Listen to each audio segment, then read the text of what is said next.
Welcome back to Peaceful Life in Old Asia. Tonight, we travel far, far from the noise of the modern world, far from the hum of traffic and the glow of screens. We are leaving all of that behind. You have nothing to do tonight. Nowhere to be. Nothing left to attend to. This moment is yours and yours alone, and all I ask of you is that you settle in, let your body soften into wherever you are resting, and allow my voice to carry you somewhere quiet and ancient and still. Close your eyes, if you haven't already. Take a slow, easy breath in through your nose. Hold it gently, just for a moment. And then let it go, slow and steady, through your mouth. Feel the weight of your body ease just a little with that exhale. Take another one. In through the nose, long and unhurried, filling your chest, filling your belly. And out again, releasing the last of the day with it. Whatever happened today, whatever you carried, you can set it down now. The story will hold you from here. Tonight, we find ourselves in a world before walls and roads, before the clatter of cities and the weight of clocks. We are going to the open steppe, a vast, breathing sea of grass stretching from one horizon to the other, where the sky is so wide and so full of stars that it feels like the earth is simply floating inside it. The wind moves here the way it has always moved, unhurried, purposeful, tender. The grass bends and rises. The fire crackles. The horses breathe slowly in the dark. We will spend the night with two brothers, Batu and Altan, who have known this land their whole lives. Who have ridden its long distances and slept beneath its enormous sky. Who have argued and laughed and grown quiet together the way only brothers can. Their story is not one of battles or conquest. It is the story of something quieter and more lasting than that. It is about what it means to care for the people beside you, and what the land gives back when you do. There is nothing for you to solve tonight. No decisions to make. Just the warm glow of firelight, the sound of wind across the grass, and two brothers riding slowly toward home. Let the story begin. Chapter 1. The Endless Steppe and Two Brothers. The steppe begins before you are ready for it. One moment there are low hills, rounded and patient, covered in pale autumn grass that catches the light like the back of some vast sleeping creature.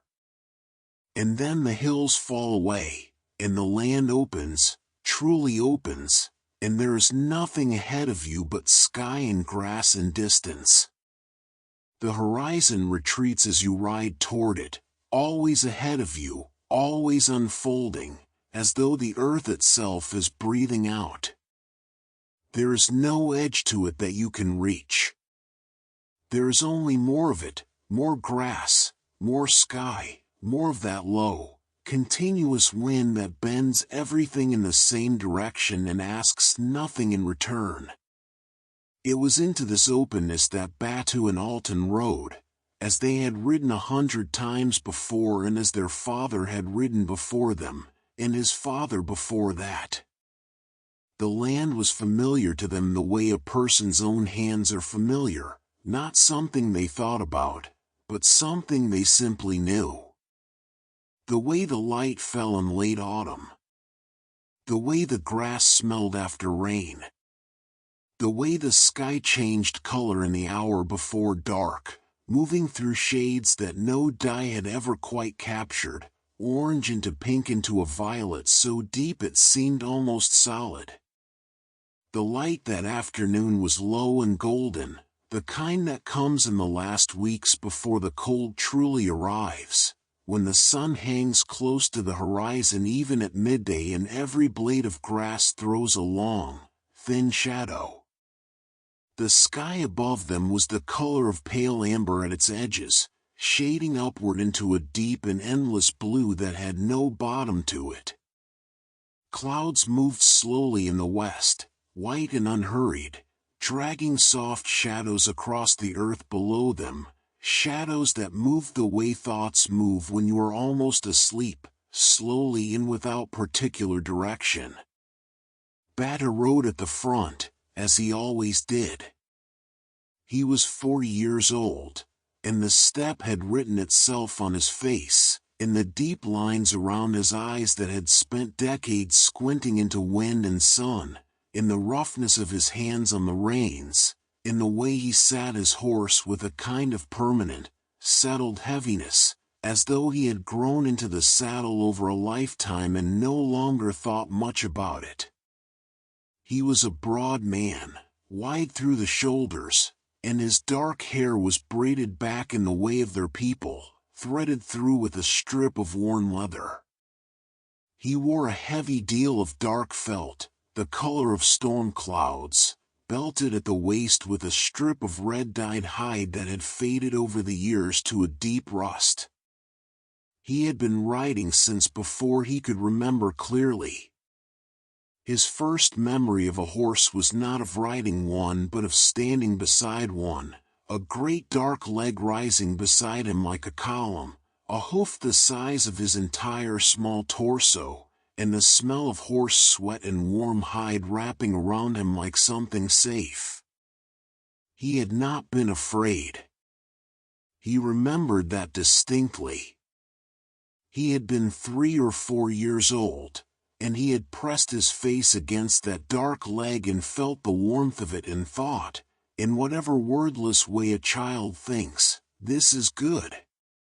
His horse was Arslan, a dark bay stallion with a coat the color of wet earth, for legs black as charcoal from the knee down, and a temperament that matched his rider's.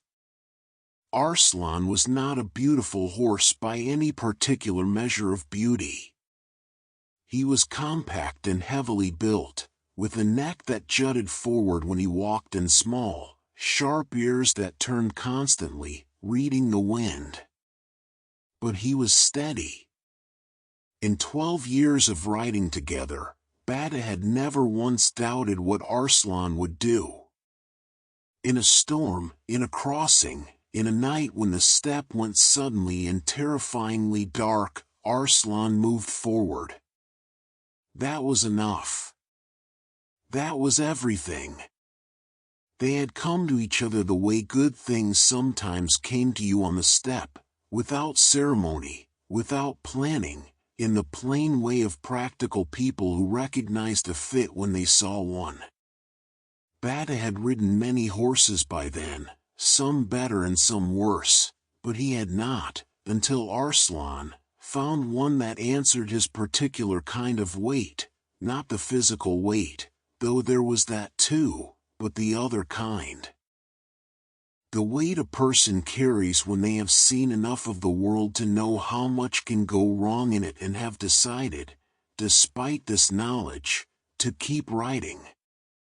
Arslan carried that weight without complaint, steadily, with his feet well placed and his attention never entirely at rest, always present, always reading the same ground Batu was reading, always, in some way that could not be explained but was entirely real, thinking alongside him.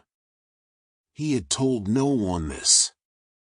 He was not a man who told people things that couldn't be explained. But he knew it. A short distance behind, Altan rode at his own pace. He was 36, 4 years younger than his brother, and where Batu was heavy and settled, Altan was lean and attentive, his dark eyes moving across the landscape with a kind of quiet curiosity that had never quite left him since childhood. He had the same high cheekbones as Batu, the same broad jaw, but his face held a softness that his brother's had long since weathered away, Not weakness, exactly, but openness. A willingness to be surprised. His deal was the color of a winter sky, pale blue-gray, and he wore it without a belt most days, preferring the loose drape of it around him as he rode. When they were boys, before the horses, before the long circuits, before either of them was old enough to ride the full day alone, they had run across the grass together on summer evenings, the way children do on the steppe when the light is long and warm and the land stretches out in every direction without a wall or a fence or anything to stop you. Bata had always been faster, and he had always looked back. Not because he was worried Altan would get lost, the steppe was wide, but they were never more than a shout from camp, but because he had developed, early and without choosing to, the habit of knowing where his brother was. It was not something his parents had asked of him. It was simply something that happened, the way certain habits form in childhood when you are not watching for them. Altan had run behind him with his arms open and his face turned up to the sky, laughing in a way that Bata had found, at the time, slightly baffling. There was nothing particularly funny about running. You ran, or you didn't. But Altan laughed at the running itself, at the wind in his face and the grass under his feet and the way the world looked different when you were moving through it faster than you ordinarily moved. He had always found the ordinary things surprising. He still did. By the time Altan was 8 and Bata was 12, the habit of watching had a shape. Bata knew, without looking, where Altan was in a crowd.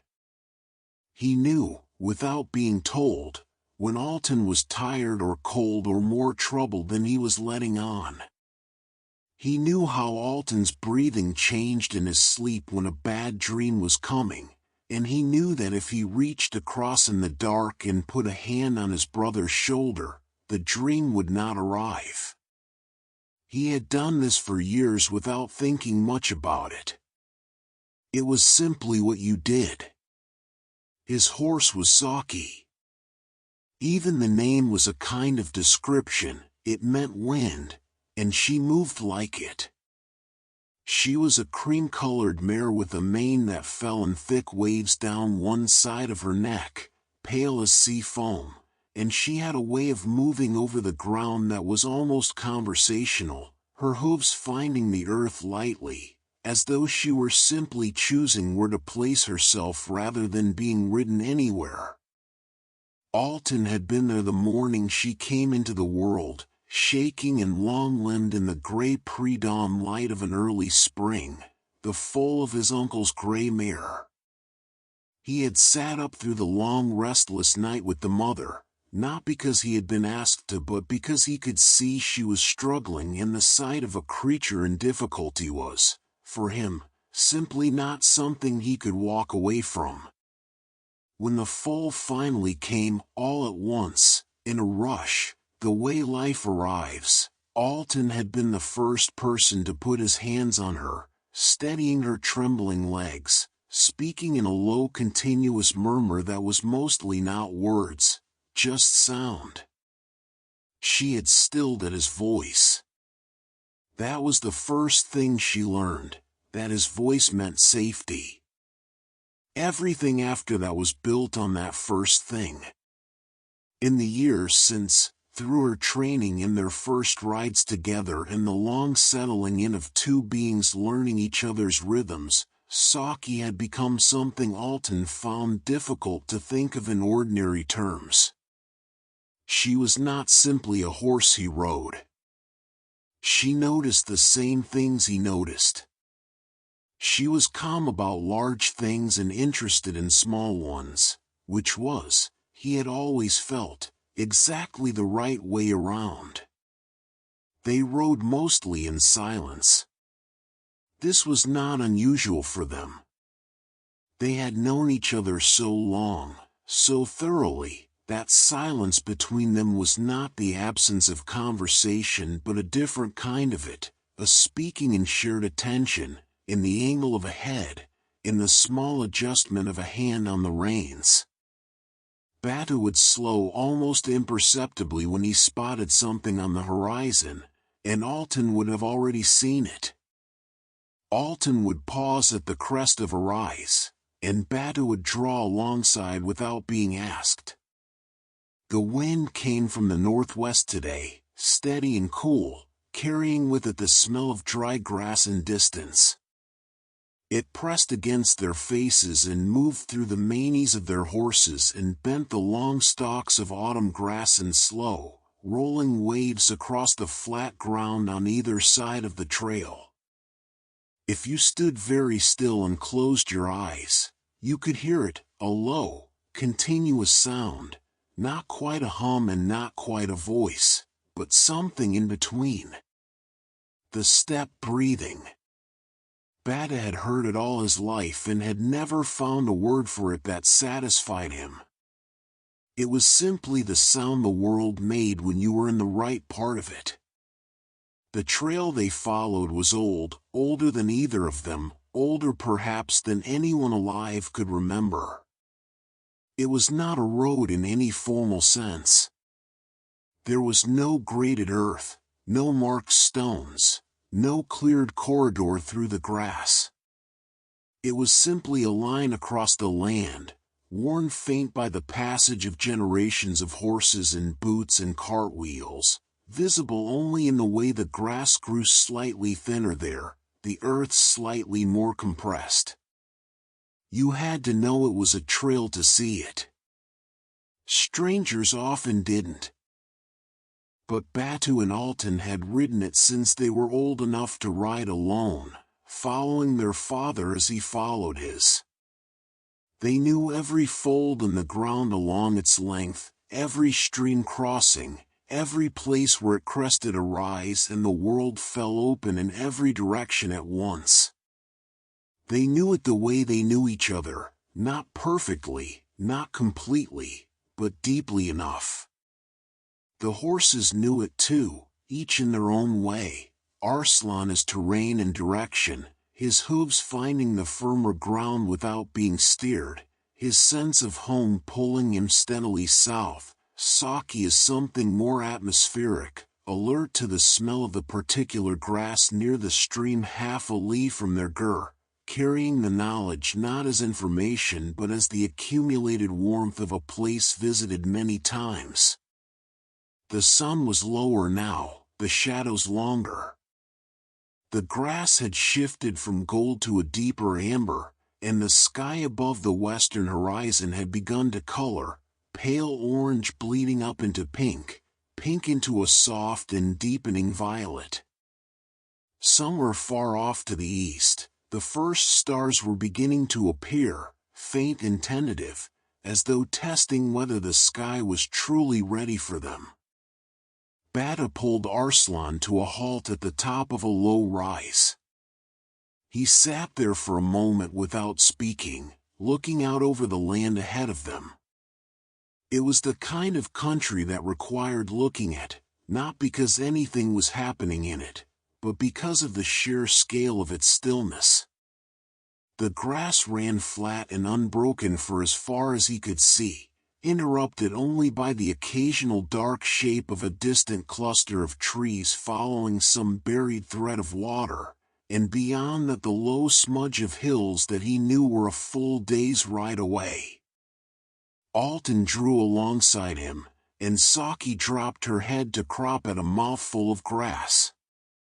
Neither of them spoke. The wind moved through the grass below them in long, slow pulses. Standing here, at this hour, Batu sometimes thought about their father, not in the deliberate way of someone retrieving a memory, but in the way a shape appears at the edge of vision. The way he had sat his horse on rises like this one and looked south, and said nothing, and then moved on. Batu had not understood, as a boy, why the pausing mattered. He understood now. "There," Bata said after a long time, and he did not point. He didn't need to. Altan had already seen the thin thread of smoke rising from the hollow to the northeast, barely visible against the dimming sky, the smoke from their own fire, from their own gur, from the place they had left that morning and were now returning to. "Yes," Altan said. That was the whole of it. They rode down off the rise and across the flat ground beyond it at an easy walk, neither hurrying. The light continued to fade. The stars continued to appear, one by one, and then in clusters, and then in great sweeping bands that arched overhead from one horizon to the other. The moon had not yet risen, and in its absence the stars were extraordinary, so dense and so bright that the sky above them seemed less like darkness and more like a kind of luminous depth, as though you were looking not up at empty space but down into something bottomless and filled with light. Arslan's pace in the dark was the same as his pace in the light.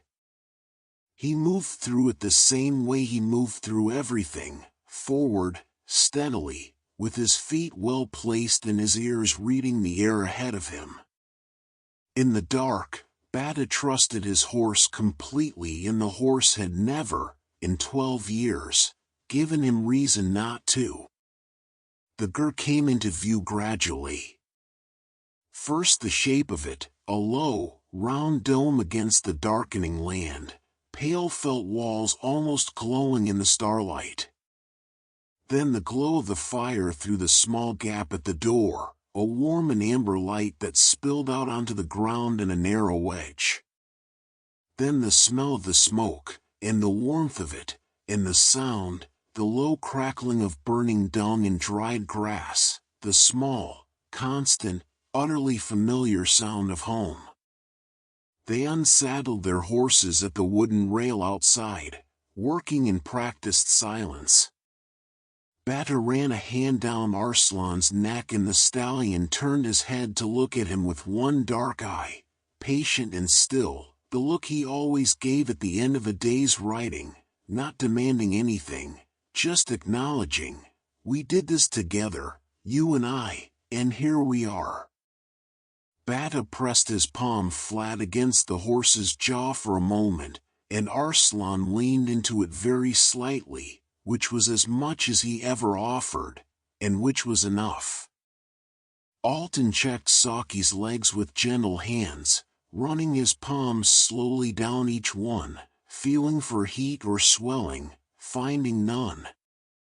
He murmured something to her that Bata didn't catch, probably nothing, probably just the sound of a voice she knew, and she turned her head and rested her nose briefly against his shoulder.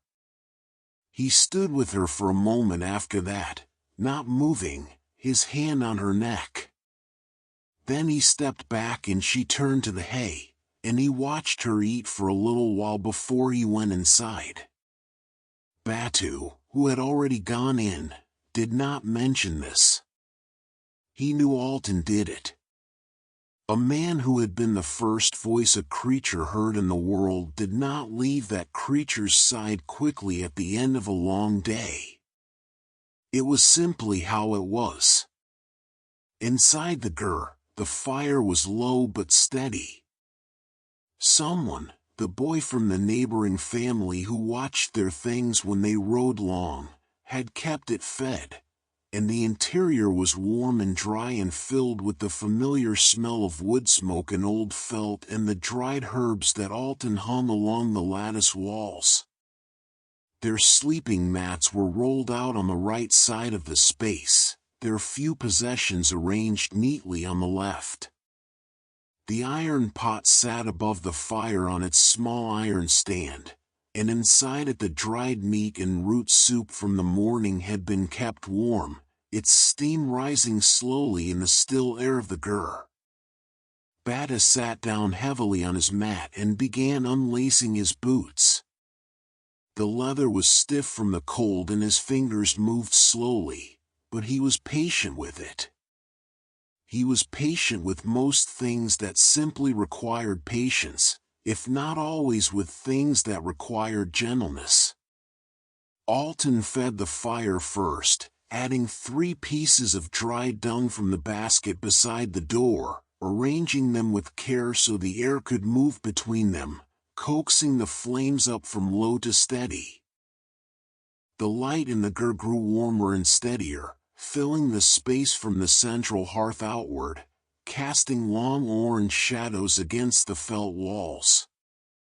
They ate without speaking much. The soup was good, dense and savory, the kind of simple food that tastes like nothing extraordinary and fills you completely. Batu ate 2 portions and did not comment on the taste, which was his way of approving of it. Altan ate slowly, and watched the fire. When the bowls were set aside, Batu leaned back on his elbows and looked up through the circular opening at the top of the gur, the tunnel, the eye of the sky, through which the stars were perfectly framed. A circle of night, perfectly still, perfectly deep. He had looked up through the tunnel of 100 years in his life, in 100 different seasons, and the stars he saw through it were always the same stars, always arranged in the same patterns, always moving in the same slow arc across the same reliable sky. Perhaps simply that the sky did not change. That whatever happened on the ground beneath it, the movement of peoples, the rise and fall of seasons, the accumulated weight of years, the sky kept its arrangement and continued its slow turning, as it had always done, as it would always do. Outside, the wind moved across the grasslands in its long, slow rhythm. The horses breathed quietly at the rail, Arslan solid and still, Saki's cream coat catching a little of the starlight. The fire crackled its small, steady crackle. Batu thought about what it meant to have done this for so many years, to have ridden the same circuits and returned to the same fire and looked up through the same sky alongside the same person. There were people who found this kind of repetition diminishing. He had never understood them. To him it seemed the opposite. Each repetition added something, a layer of familiarity that accumulated into something richer than novelty could ever provide. He knew this fire. He knew the sky.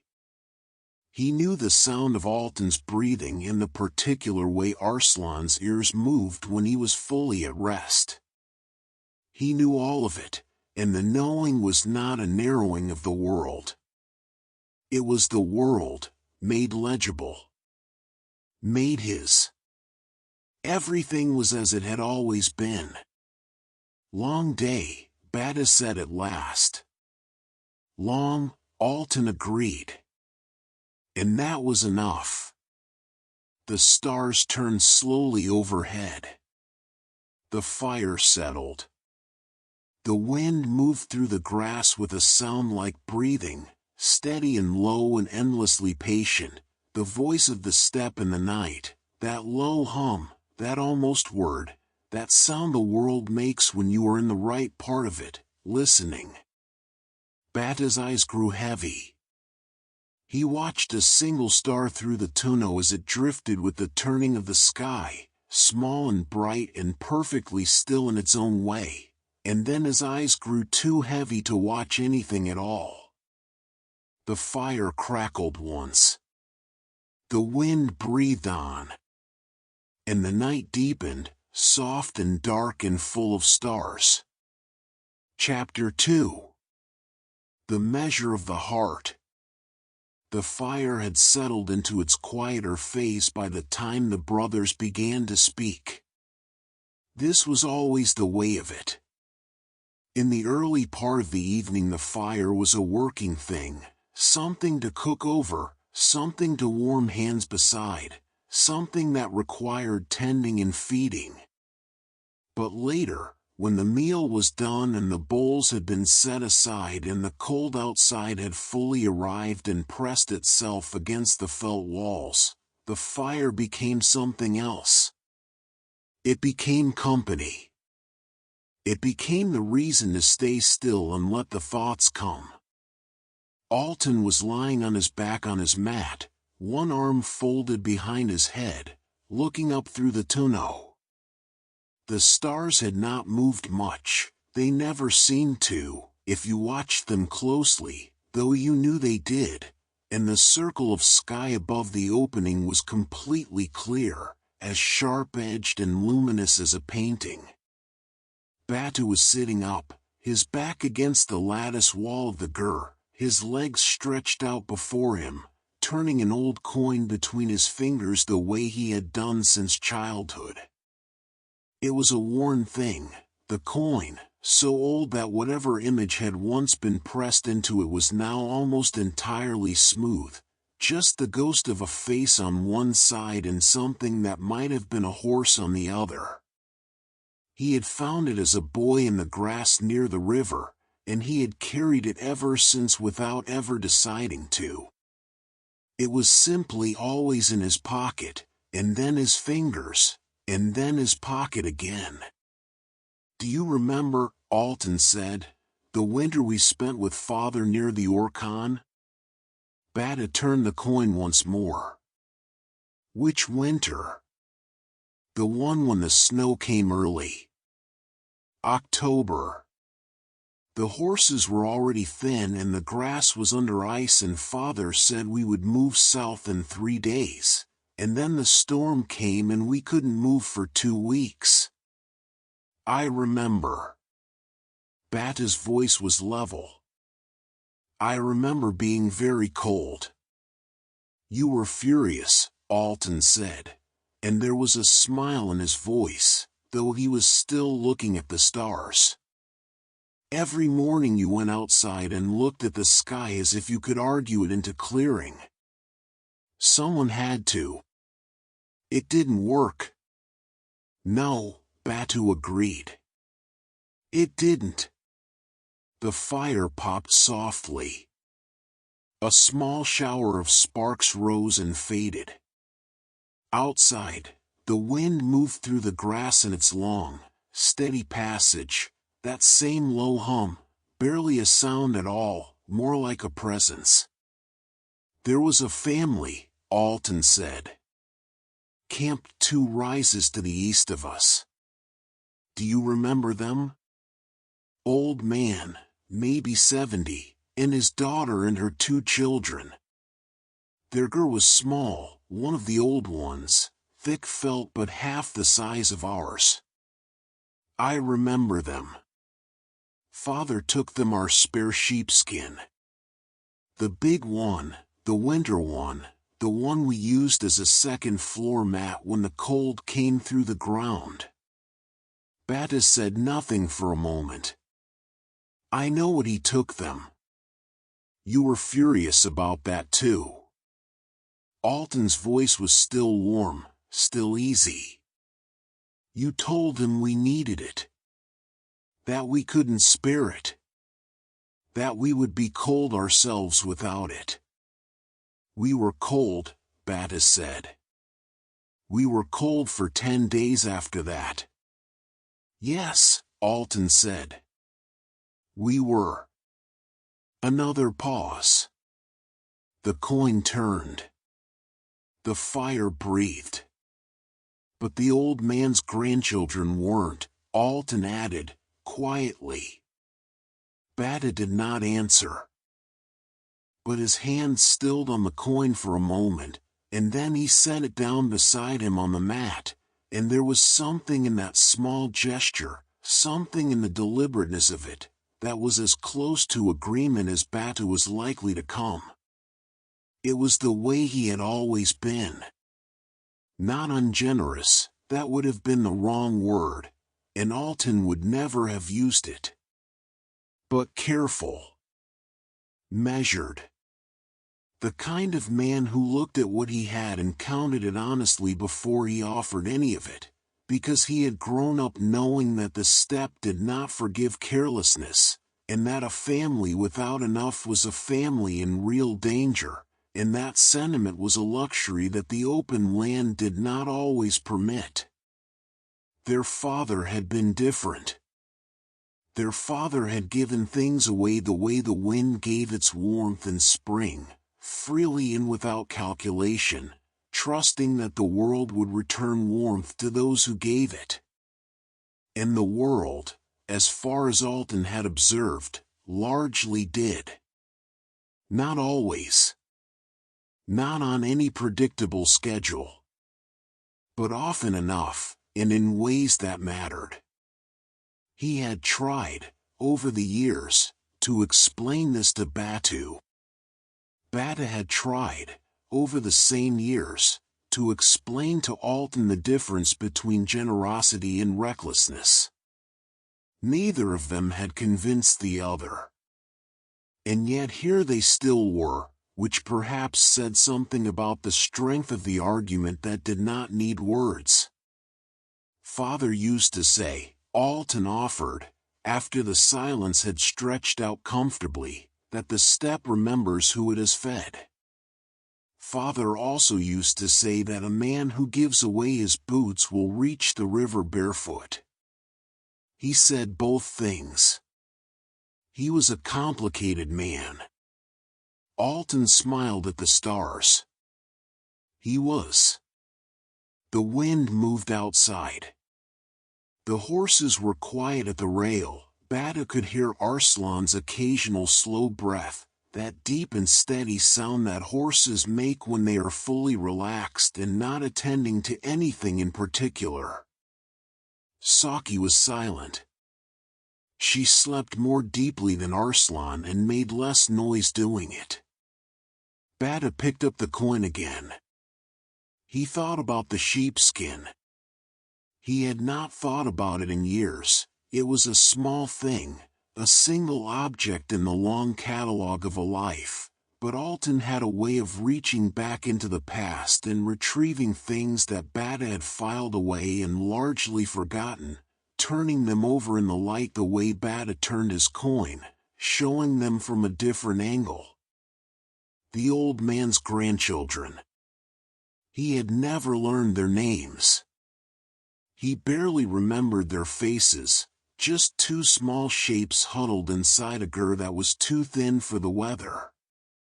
He remembered being cold himself in the days that followed, and being irritated about it, and being privately, silently relieved when the storm finally broke and the cold eased and nobody had come to harm. He did not say any of this. But he thought about it, there in the warm light of the fire, with the stars overhead and the wind outside and his brother breathing quietly nearby. They had been riding together the next day, that following afternoon, the first clear day after the storm, when they had passed near the eastern camp and the old man had come out of his gur and raised one hand in greeting. Just that. Just the one raised hand. And their father had raised his in return, and Batu had done the same without thinking about it, and that had been the whole of the exchange. But the old man's eyes, above his raised hand, had been steady and warm. And Batu, even then, even irritated and cold and 17 years old, had understood that the warmth in those eyes was not nothing. He just hadn't known what to do with it. He still wasn't sure he did. But he was 40 now, and the steppe was long, and perhaps that was something to consider. The fire settled further, collapsing gently into itself, the flames dropping to a steady orange glow that pulsed slowly with the breath of the gur. The warmth it gave off was even and reliable. The light it cast was soft enough to make the felt walls glow amber, as if the gur itself were luminous from within. Altan sat up slowly, cross-legged on his mat, and added one more piece of dung to the fire with the easy economy of someone who has fed fires for his entire life. He did not need to look at it to judge the placement. His hands knew. The flames found the new fuel and rose a little, steadied, and settled back to their low and even burning. "There was a boy," Altan said. "Yesterday, on the trail north of the ridge. Did you see him?" Batu frowned slightly. "I saw a boy. He was lost. He was standing in the middle of the trail looking confused." "That is not necessarily the same thing. He was 6 years old and alone and 3 li from the nearest gur," Altan said, without any particular emphasis. "In my experience that tends to qualify." Batu said nothing. I stopped and spoke to him. He couldn't remember which direction his family's camp was. He said he had been following a bird. Altan paused. He seemed entirely untroubled by this explanation. "Children often are," Batu said. I gave him some of my mare's milk and asked him to describe what he could remember about the camp. He said there was a red-painted cartwheel and a gray dog that barked at everything in a willow tree that grew too close to the door of the gur. So we rode southeast, Saki and I, with him sitting in front of me, and we found his family's camp in about half a watch. His mother came running when she saw us coming." Altan was quiet for a moment. She had been looking for him since midday. Batu turned the coin between his fingers. "You added half a watch to our day." "I did. We arrived at the crossing later than we should have." "Also true. We nearly missed the light." "Nearly," Altan agreed. "But we didn't." Batu looked at him. Altan was watching the fire now, his expression easy and undefended, the way it always was when he had done something he saw no need to explain or apologize for. There was no self-congratulation in it. There rarely was. He simply did these things, picked up lost children, shared his food, put his shoulder to stuck wheels, and then moved on without making more of it than it was. This was, Batu had long ago concluded, both Altan's greatest quality and the thing most likely to someday get him into trouble. The steppe was long and the world was not always as straightforward as a child following a bird and a mother running across the grass with relief on her face. There were people who would take advantage of a man who stopped too readily, who helped too freely, who did not guard himself while he was busy attending to someone else's problem. He had told Altan this. More than once.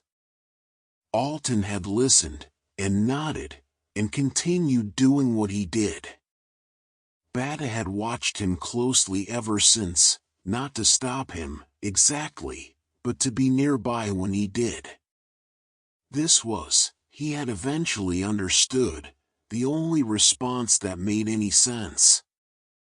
You could not change Altan. You could only be close enough to matter if anything went wrong. This was not a burden. He had never thought of it as one. It was simply the way of things between them, the way it had been since they were boys, Batu a little ahead, a little watchful, Altan a little behind, a little open to whatever the road brought. Outside, the wind shifted direction, coming now from a slightly more northerly angle, and the sound of it against the gur walls changed, rose slightly in pitch, became a little more insistent. Not a storm. Just the night air finding its rhythm. The horses moved at the rail, and then were still. "The scouts," Altan said suddenly. Batu raised an eyebrow. "On the eastern trail last week. The 3 men from the forward camp, coming back from the ridge survey. You saw them." "I saw them. They had been out for 4 days and they were out of water. Their horse bladders were empty. The nearest stream was still 2 hours south of them." "I know where the stream is," Batu said. "I gave them my water," Altan said simply. "Both bladders." Batu was quiet for a moment. "You rode 2 hours without water. It was evening. It was not hot. I was fine. You could have given them 1 bladder. They were 3 men and 1 bladder would not have been enough. And I was 1 man, and manageable." This was the kind of arithmetic that Altan did instinctively and that Batu found simultaneously admirable and infuriating, the calm calculation that always seemed to conclude that Altan's own share of comfort or safety was the thing most easily reduced, the thing most available to be given. He was never reckless with the horses or with equipment or with anything that wasn't, in some sense, himself. But himself he seemed to hold lightly. Batu shook his head slowly. "You will tell me," Altan said, with mild amusement, "that this is exactly the kind of thing that will one day leave me in difficulty." "Yes. And that I am too quick to empty my own canteen for strangers." "Also yes. And that the road is long and you cannot help everyone on it." Batu looked at his brother steadily. "Can you not?" Altan met his eyes, and for a moment something passed between them, not an argument, not an agreement, but something more durable than either. An acknowledgement. Of the difference between them, yes, but also of something beneath the difference. Something shared. "I can help the people I find in front of me," Altan said finally. "That's all I ever claimed." Batu looked at him for another long moment. Then he looked back at the fire. "Drink water before you sleep," he said. "There's a skin by the post." Altan smiled. "Thank you, brother." "Don't thank me. Just drink it." The fire crackled once, soft and low. The wind ran its long fingers through the grass outside, bending every stalk in the same direction, east and then a little south, and the sound of it was the sound of something alive and vast and completely indifferent to anything so small as the concerns of 2 men in a felt tent on the edge of a continent. And yet, somehow, it did not feel indifferent. It felt like company. It had always felt like company, the wind, and the grass, and the enormous turning sky above it. As though the steppe were not empty at all but simply full of a different kind of life than the kind that had names. Altan drank from the water skin and set it back against the post, and then lay down again on his mat, pulling the heavy blanket up to his shoulder. Batu set his coin aside and lay back too, looking up through the tonneau. The stars were high and precise above the opening, arranged in their familiar patterns, the patterns he had learned as a boy, lying on his back in the summer grass while his father pointed upward and named them, the ladle, the shepherd, the running horse, the long river of cold light that crossed the sky from one side to the other on the clearest nights. Tonight he could see the running horse clearly. It was a good sign, his father had said. An old sign, older than the Khan's law, older than the great movement of peoples that had shaped this land. When you could see the running horse clearly, the road would be open. He did not know if he believed that. He did not know if his father had believed it either, or if it was simply a thing you said because it was good to have something to say when you looked up at the stars and felt the size of everything pressing down. Either way, the horse was running, and the road was there, and tomorrow they would ride it again. The fire gave one last small pop and subsided. The light in the gur grew quieter, not dark, just softer, the orange glow banked and low, the kind of light that does not illuminate so much as warm. Outside, the wind breathed on across the grass, steady and unhurried, east and then a little south, the same direction it had always gone, carrying with it the smell of distance and cold stars and the long, clean smell of open land that had no walls in it anywhere. Altan's breathing slowed. Batu listened to it. He had been listening to his brother breathe himself to sleep for 36 years. There was nothing else in the world quite like that sound, nothing quite so ordinary or so irreplaceable. The stars moved their slow invisible movement overhead. The steppe breathed on. Chapter 3. Winds of change across the grasslands. The morning came in quietly, the way mornings do on the steppe when the sky is clear and the wind has dropped overnight to almost nothing. There was no dramatic sunrise, just a slow brightening at the eastern edge of the world, a gray that softened into pale gold that softened into blue, the colors arriving without fanfare, without hurry, as though the sky had all the time it needed and saw no reason to rush. The stars faded one by one, the brightest holding on longest, the running horse's lead star, the one their father had called the steadfast, still visible as a single sharp point even when the sky around it had gone fully pale. Batu was already outside. He had risen before the light, as was his habit, and stood now at the rail where the horses were tied, watching the east with his arms folded and his breath making small clouds in the cold air.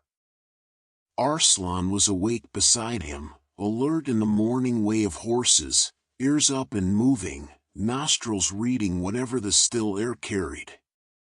Saki was only just stirring, shaking her cream mane once and then dropping her head again as if reconsidering. The grass was touched with frost. Not a heavy frost, just the thin, silvery kind that appears in the night and burns off within the first hour of sunlight, but it covered everything visible in a faint shimmer, making the whole landscape look as though it had been very lightly dusted with something precious. The gur behind him glowed faintly from the banked fire inside. Altan was still sleeping. Batu could hear nothing, but he knew. He breathed in the morning air slowly. There was something different in it today, something he could feel more than name. A change in the quality of the cold, perhaps. A particular weight in the stillness. The steppe had many kinds of silence, and an experienced man learned to read them the way another man might read the sky or the behavior of his animals. This morning's silence was the kind that precedes a shift, not immediately, not today, but soon. The season was preparing itself for something. The land was listening. Batu had felt this before. Every year, in the weeks between late autumn and early winter, the steppe underwent a transformation that happened gradually and then, in some moment you never quite caught, completely.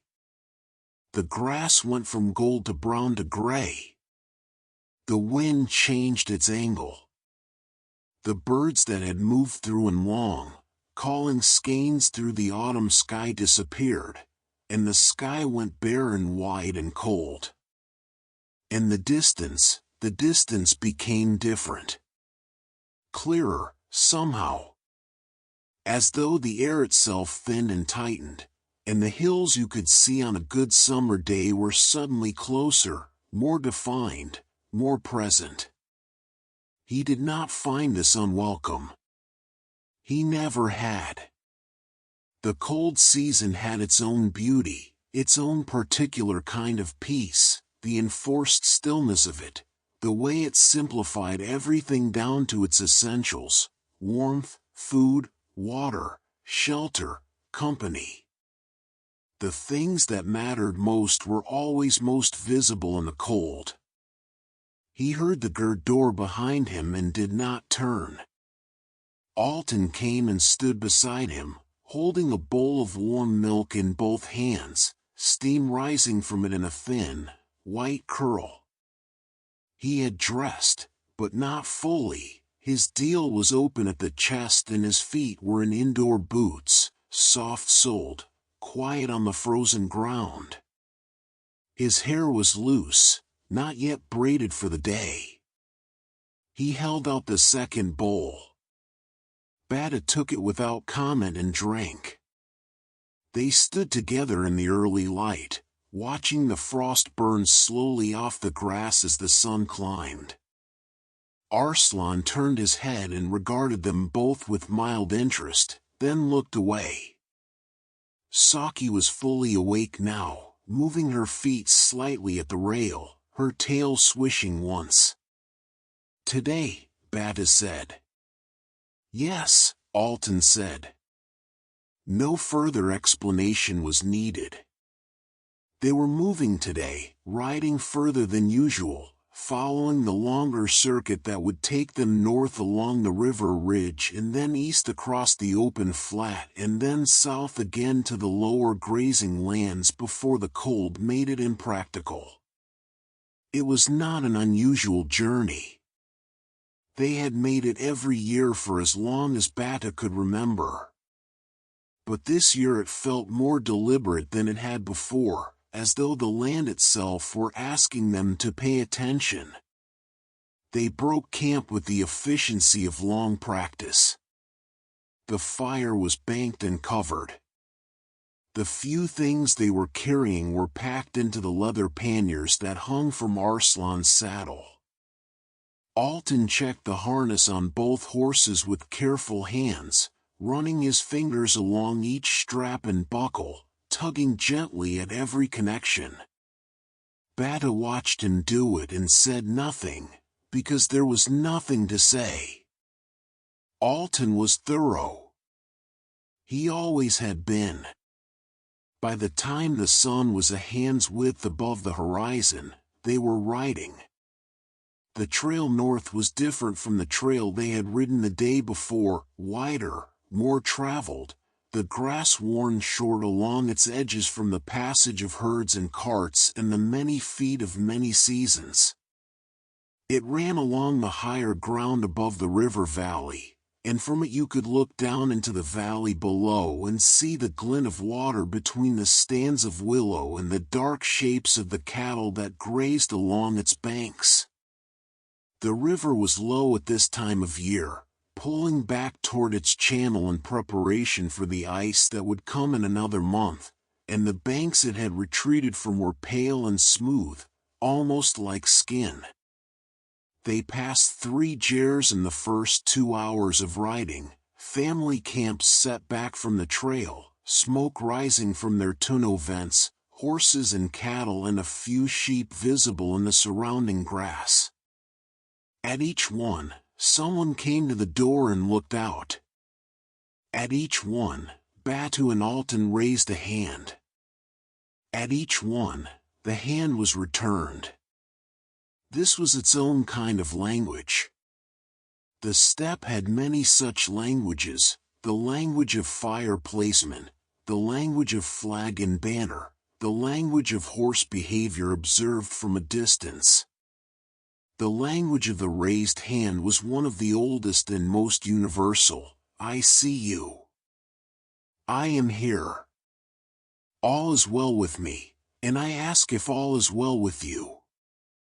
The answer, the returned hand, held steady, said, it is. For now, it is. By mid-morning the trail had taken them past the familiar landmarks and into country that was slightly less traveled, the far northern range where the grass grew taller because fewer herds reached it, the stalks now dry and amber and beautiful, bending in the small wind that had picked up as the morning warmed. Hawks moved overhead in slow, unhurried circles, reading the ground below them. Once, a fox, red as a coal, quick as a thought, crossed the trail 20 paces ahead of them and vanished into the grass without looking back. Altan watched it go. Good omen, he said. Red foxes are not omens, Batu said. Everything is an omen if you pay attention to it. Everything is simply a thing that happens if you pay attention to it. Altan considered this. Those may be the same observation. Batu did not reply, but the corner of his mouth moved very slightly. The day deepened. The sun climbed and then began its slow descent, and the shadows that had been short and precise at midday grew long again, stretching east across the grass in thin dark lines. The wind was steady now, the same cool northwesterly that had been blowing for days, but it felt fresher somehow, cleaner, as though it had come from somewhere very far away and carried the smell of that distance with it. They encountered other travelers. First, a young man driving a string of 6 horses south. Their leads knotted together in the old manner, the lead horse a pale gray with a blue-gray tail that moved like water. He was perhaps 18 or 19, broad-faced and alert, and he slowed when he saw Batu and Altan approaching and exchanged the customary greetings. Where are you from? Where are you going? How is the grazing north of the ridge? In the quick, practical way of road-met strangers who have information to trade and not much time. The grazing north of the ridge was poor, the young man said. He had come down from the high ground 2 days early. The grass up there was already going thin, thinner than usual for this time of year. His family was moving south for the winter a week ahead of schedule. Batu listened with his hands quiet on the reins. Altan asked where the family's main camp was, and whether they had enough for the move. They did, the young man said, enough, but not with anything to spare. He said it without complaint, as a simple statement of condition, the way people on the steppe spoke about hardship when hardship was simply part of the landscape. They parted. The young man and his string of horses continued south. Batu and Altan continued north. The grass is thinning early, Altan said, after a while.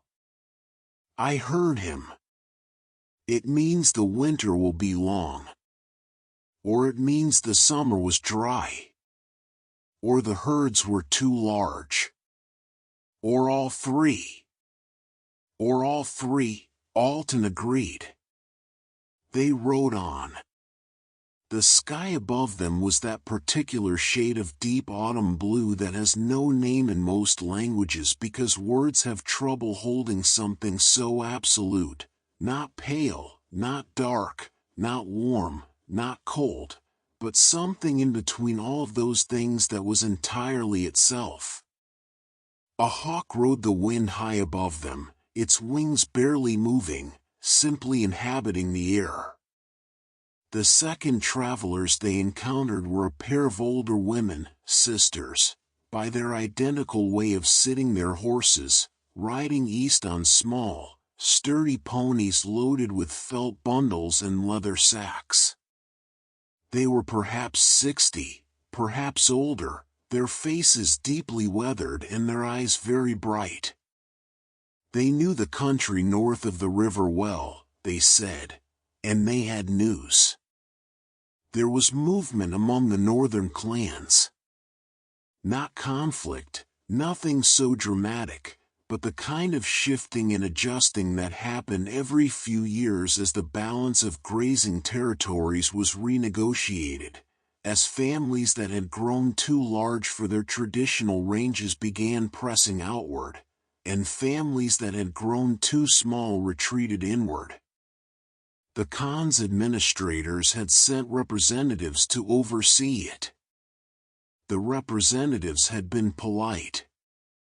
The negotiations were ongoing. Batu asked about the condition of the river crossing at the North Ford. "Low but passable," said the elder of the two women, with a look that suggested she had forded worse and worse seasons and thought nothing of it. They parted in the manner of the road, quickly, practically, with a shared understanding that time was moving and the light was finite and there was ground to cover. Altan looked back once as the women rode away. "Do you know them?" he asked. "I know their family. Or knew their father. We camped near them twice, years ago, on the Eastern Circuit." "Good people?" "Careful people," Batu said, which on the steppe was often a higher compliment. The afternoon wore on. The trail bent east, as it always did at the northern end of the circuit, following the line of a long, low ridge that ran like a spine through the landscape, its crest bare and windswept, its flanks covered in the dry autumn grass that whispered constantly against itself in the wind. From the crest of this ridge, which Batu and Altan reached in the middle of the afternoon, the world opened in every direction, and you could see farther than seemed reasonable, farther than the eye had any right to reach, the land rolling away to the south in long, gentle undulations, each fold of ground catching the low sun differently, gold and shadow alternating in slow, sweeping patterns. They stopped without discussing it. Batu sat Arslan on the ridge crest and looked south and did not speak for a long time. Altan sat Saki beside him and watched the same landscape and also did not speak. This was one of the places, there were several, along their various circuits, where speaking would have been wrong. Not impossible. Just wrong. The kind of place where the appropriate response to existence was silence and a steady gaze. After a long time, Altan said, very quietly, "The same." And Batu said, "Yes. The same as it had always been.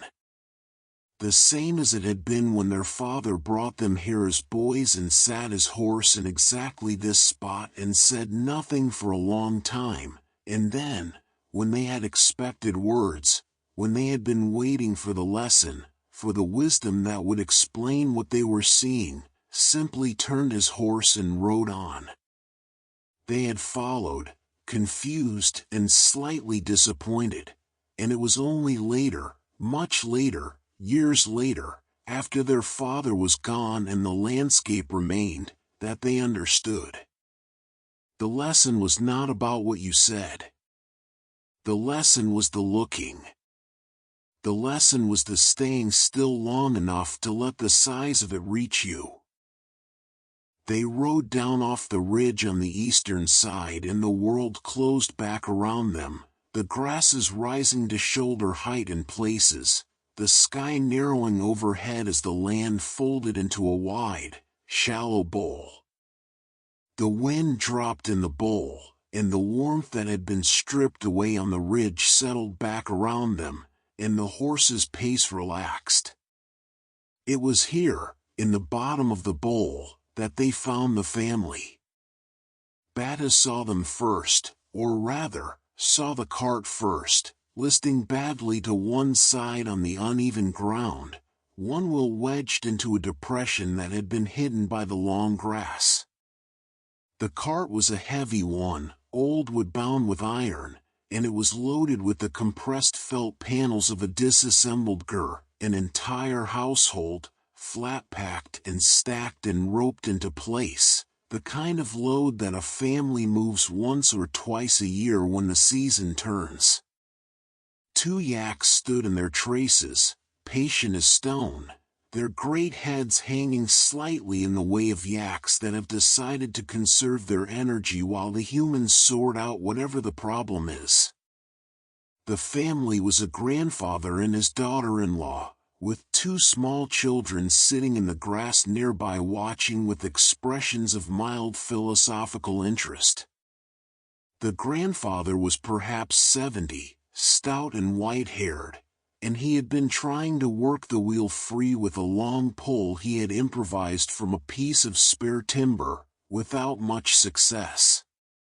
3 other yaks had moved off while the cart was stuck and were grazing 50 paces away, unconcerned. Altan had already slid from Saki's back before Batu said a word. He walked up to the grandfather with an easy, unhurried stride, the stride of a man who is not there to create any particular impression but simply to help, and said something Batu couldn't quite hear, a greeting, probably, and an assessment, and the grandfather turned to him with the expression of a man who has been struggling alone long enough that help, when it arrives, is almost too simple to believe. Batu dismounted. He tied Arslan's lead to a handful of long grass in the way that worked more on trust than on physics, and walked to the cart and looked at the wheel.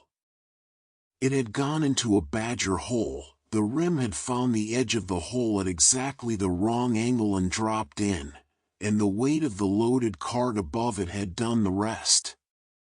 The wheel itself looked undamaged. The issue was purely mechanical. The weight needed to come off it while it was lifted and repositioned.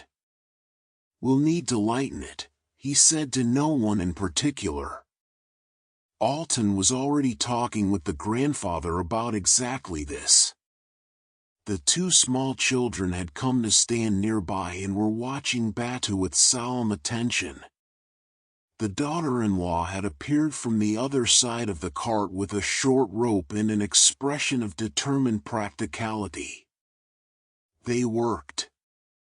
It took perhaps half a watch, the unloading of the top 3 layers of felt panels, stacked carefully in the grass, the positioning of 2 poles from the cart's own spare timber as levers under the axle, Batu and Altan and the grandfather all on the poles at once while the daughter-in-law steadied the yaks, the wheel coming free with a lurch that sent all 3 of them a step backward, the cart settling back onto level ground, the reloading, done more quickly than the unloading, with a system that the daughter-in-law directed with quiet authority.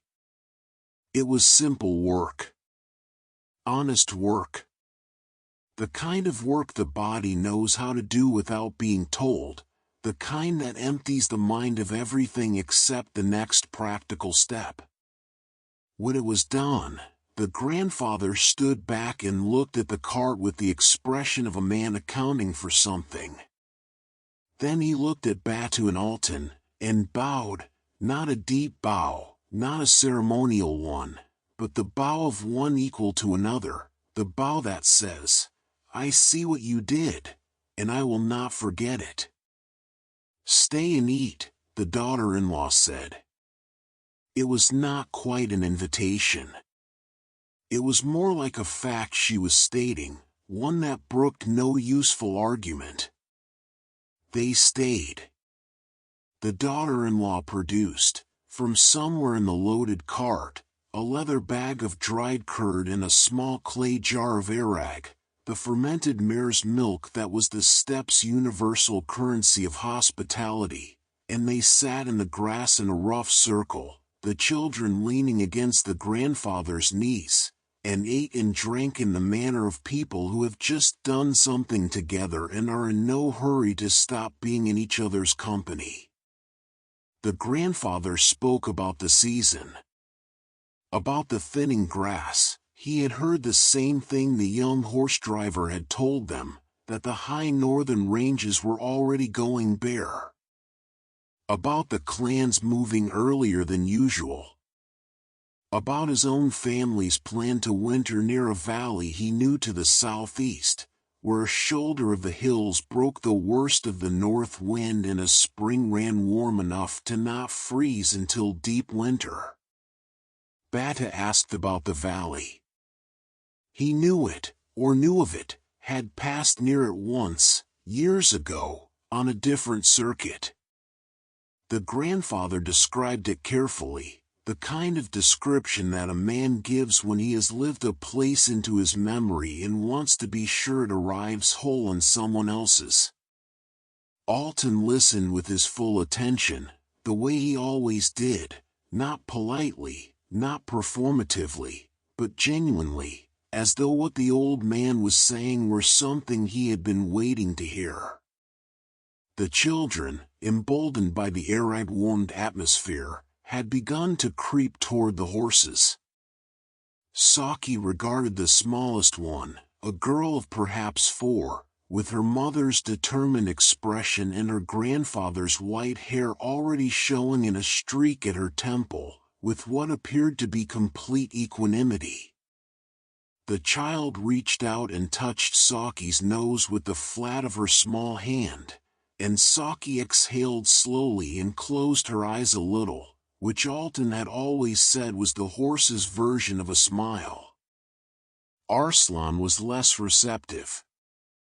He watched the larger child, a boy of 6 or 7, more cautious than his sister, approaching from a respectful distance, with his small, sharp ears tracking every move.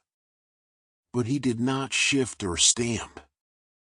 He simply watched, and the boy, reading this correctly, stopped at a distance he seemed to calculate was acceptable to both of them and stood there quietly, studying the horse with an intensity that Batu recognized. It was the same way he had looked at horses when he was that age, as though they were a problem he very much wanted to understand. He almost said something to the boy. Almost. But the afternoon was fading, and the light was tilting westward, and the family had ground to cover before they could make camp for the night, and Batu and Altan had their own circuit to complete. They rose. They said their farewells in the manner of the steppe, brief and genuine, the words themselves not elaborate, because elaboration would have been a kind of distance, and they were not strangers anymore. The grandfather gripped Batu's arm at the elbow as they parted, the old greeting that was also a farewell, and Batu gripped his in return, and that was the whole of it. Altan walked back to Saki and swung up easily into the saddle.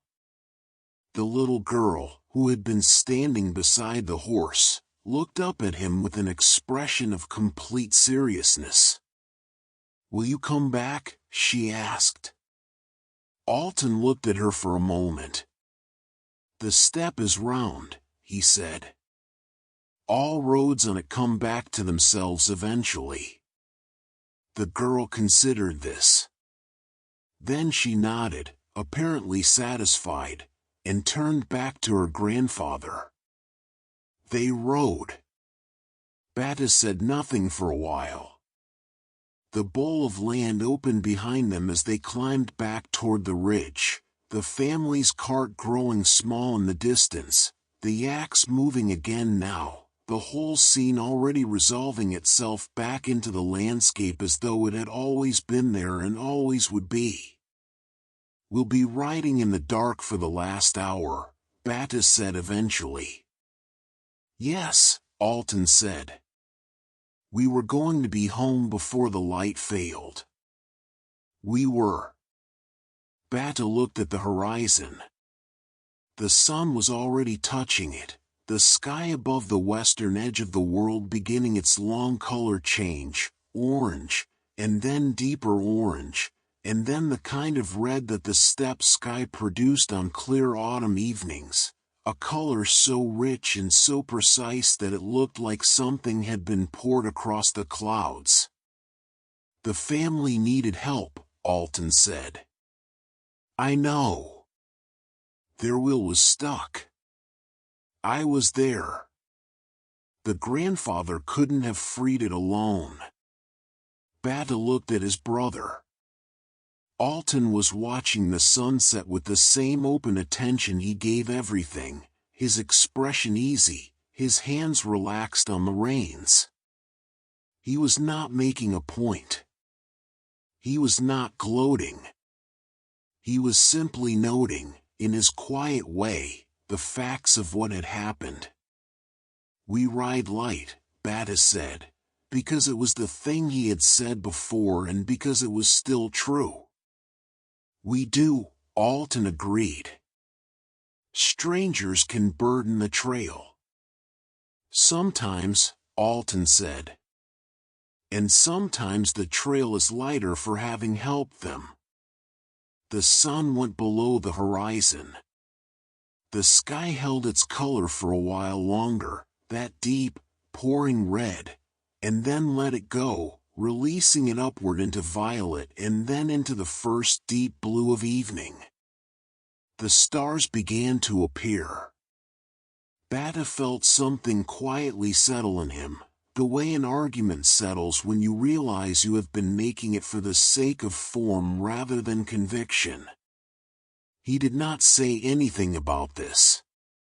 But he thought about the grandfather's grip on his arm, and the boy watching Arslan from a careful distance, and the little girl asking if they would come back, and Altan's answer, the steppe is round. It was not a bad answer. It was not a wrong answer. The wind came from the northwest, steady and familiar, and the grass bent and rose in its long rhythm, and the night arrived across the steppe the way it always did, not falling, exactly, but deepening, the darkness rising from the ground as much as descending from above, until there was no telling where earth ended and sky began, and the stars were simply everywhere. They rode on in the dark, and the dark was not frightening. It was simply the steppe at night, which they had always known, which had always held them, which stretched in every direction farther than any ride could reach and would be there, unchanged, when they rode again tomorrow. The gur appeared ahead of them in its own time, a warm and amber glow against the darkness. And they were home. Chapter 4. The Shadow of the Zud. The day they rode the Eastern Circuit began like all the others. The sky was clear at dawn, clear and cold in that particular shade of pale blue that belongs only to the very early morning, before the sun has had time to warm it into something fuller and more certain. Batu was up first, as always, checking the horses, reading the air. The frost was heavier than it had been, not alarming, not yet, but heavier. The kind of frost that leaves a white crust on the grass that crunches under your boot and takes longer to melt. He stood outside the gur for a long time, looking north and east, feeling the air on his face. There was something in it. He could not have said precisely what. Not a smell, not a sound, not any one thing he could point to. More like a quality, a particular weight in the stillness, a way the air held itself that was different from the days before. He had grown up learning to read the steppe's moods the way a physician reads a patient, not from any single sign, but from the accumulation of many small ones, each one individually unremarkable, all of them together adding up to something. He had learned this from his father. His father had learned it from his.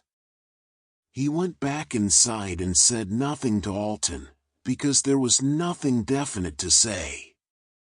He ate his morning meal and drank his tea and helped pack the saddlebags, and they rode out as planned, into the east, under the pale blue sky. The eastern circuit was longer than the northern one, a full day's ride if they kept a steady pace, passing through country that they did not visit as frequently as the northern ranges. It was good country, high ground that caught the weather before it reached the lower plains, long views in every direction, the kind of terrain that required your attention but rewarded it. There were springs here that other people did not always know about. There were small sheltered valleys where the grass grew thick even in dry years, hidden by the folds of the land from anyone who did not know where to look. They rode for 3 hours without incident. The day warmed slowly and then stopped warming, reached a certain temperature and held there, as though it had found a ceiling it was unwilling to pass through. The sky remained clear, but the light had a flat quality to it, a brightness without warmth, the kind of light that gives you good visibility without giving you any comfort. The wind was coming from the north now, a true north wind, not the familiar northwesterly of recent days, and it had an edge to it, a sharpness that found the gaps in your clothing and inserted itself there with patient, impersonal efficiency. Bata buttoned his deal to the throat. Altan said nothing, but his posture on Saki had changed slightly, a small, instinctive gathering of himself against the cold, the way a person draws in when something uncomfortable is approaching. They were on the high ground when it happened.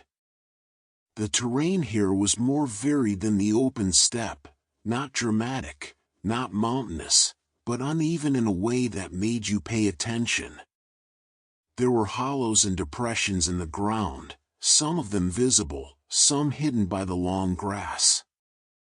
Old animal workings, badger warrens, marmot colonies, riddled the soil in places, their entrances concealed by the autumn growth. Saki found one.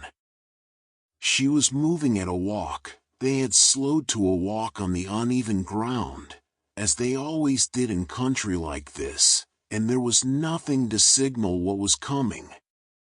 One step she was walking, her head up and easy, her pace relaxed.